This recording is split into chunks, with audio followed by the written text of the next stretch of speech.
Excellency Rashtrapati Shi, ladies and gentlemen, 15वें BRICS summit के भव्य आयोजन और हमारे आतिथ्य सत्कार के लिए मैं प्रिय मित्र राष्ट्रपति रामाफोसा को एक बार फिर से बहुत बहुत बधाई देता हूं। जोहानिसबर्ग जैसे खूबसूरत शहर में एक बार फिर आना मेरे और मेरे डेलीगेशन के लिए अत्यंत खुशी का विषय है। इस शहर का भारत के लोगों और भारत के इतिहास से पुराना गहरा संबंध है। यहाँ से कुछ दूर ही टॉल्स्टॉय फार्म है, जिसका निर्माण महात्मा गांधी ने 110 वर्ष पहले किया था। भारत, यूरेशिया और अफ्रीका के महान विचारों को जोड़कर महात्मा गांधी ने हमारी एकता और आपसी सौहार्द की मजबूत नींव रखी थी। एक्सेलेंसीज, पिछले लगभग 2 दशकों में ब्रिक्स ने एक बहुत ही लंबी और शानदार यात्रा तय की है। इस यात्रा में हमने अनेक उपलब्धियां हासिल की हैं। हमारा new development bank global south के देशों के विकास में महत्वपूर्ण भूमिका निभा रहा है।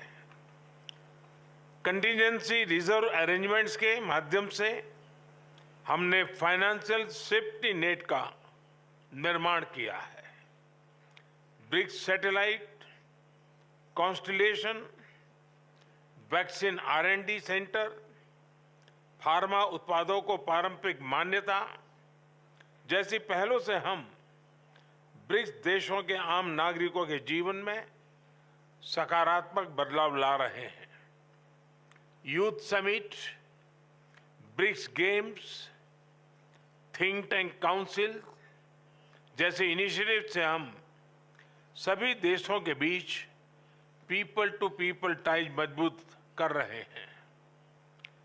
ब्रिक्स एजेंडा को नई दिशा देने के लिए भारत ने रेलवे रिसर्च नेटवर्क, MSMEs के बीच करीबी सहयोग, online BRICS database, startup forum जैसे कुछ सुझाव रखे थे। मुझे खुशी है कि इन विषयों पर उल्लेखनीय प्रगति हुई है। एक्सेलेंसीज, हमारे करीबी सहयोग को और व्यापक बनाने के लिए मैं कुछ सुझाव आपके सामने रखना चाहूँगा। पहला है स्पेस के क्षेत्र में सहयोग। हम ब्रिक्स सैटेलाइट कॉन्स्टिलेशन पर पहले से काम कर रहे हैं। एक कदम आगे बढ़ाते हुए हम ब्रिक्स स्पेस एक्सप्लोरेशन कंसोरियम बनाने पर विचार कर सकते हैं। इसके अंतर्गत हम स्पेस रिसर्च, वेदर मॉनिटरिंग जैसे क्षेत्रों में ग्लोबल गुड के लिए काम कर सकते हैं। मेरा दूसरा सुझाव है शिक्षा, स्किल डेवलपमेंट और टेक्नोलॉजी में सहयोग। ब्रिक्स को एक फ्यूचर रेडी ऑर्गेनाइजेशन बनाने के लिए हमें अपनी सोसाइटीज को फ्यूचर रेडी बनाना होगा। इसमें टेक्नोलॉजी की अहम भूमिका रहेगी। भारत में हमने दूर सुदूर तथा ग्रामीण क्षेत्रों के बच्चों और उनके तक शिक्षा पहुंचाने के लिए दीक्षा यानी digital infrastructure for knowledge sharing platform बनाया है। साथ ही स्कूल के विद्यार्थियों के बीच इनोवेशन को बढ़ावा देने के लिए हमने देश भर में 10,000 अटल टिंकरिंग लैब्स बनाए हैं। भाषा संबंधी बाधाओं को हटाने के लिए भारत में AI based language platform Bhashini का इस्तेमाल किया जा रहा है। वैक्सीनेशन के लिए कोविन प्लेटफॉर्म बनाया गया है। डिजिटल पब्लिक इंफ्रास्ट्रक्चर यानी इंडिया स्टैक के माध्यम से पब्लिक सर्विस डिलीवरी को रिवॉल्यूशनराइज किया जा रहा है। विविधता भारत की एक बहुत बड़ी ताकत है। भारत में किसी समस्या का हल इस विविधता की कसौटी से निकलकर आता है। इसलिए ये सॉल्यूशंस विश्व के किसी भी कोने में आसानी से लागू हो सकते हैं। इस संदर्भ में भारत में विकसित इन सभी प्लेटफॉर्म्स को ब्रिक्स पार्टनर्स के साथ साझा करने में हमें खुशी होगी। मेरा दूसरा सुझाव है कि एक दूसरे की ताकतों की पहचान करने के लिए हम मिलकर स्किल मैपिंग पर कर सकते हैं। इसके माध्यम से हम विकास यात्रा में एक दूसरे के पूरक बन सकते हैं। मेरा चौथा सुझाव है बिग कैट्स के संबंध में। ब्रिक्स के 5 देशों में बड़ी संख्या में विभिन्न प्रजातियों के बिग कैट्स पाए जाते हैं।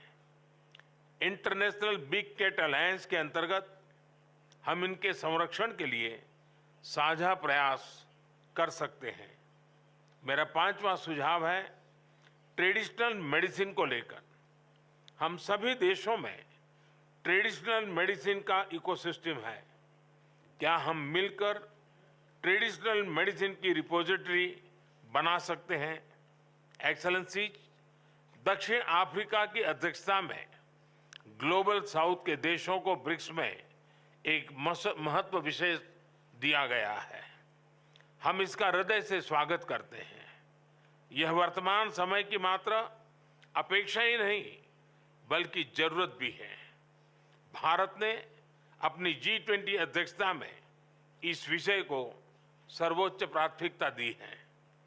One earth, one family, one future, इस मूल मंत्र पर हम सभी देशों के साथ मिलकर आगे बढ़ने का प्रयास कर रहे हैं।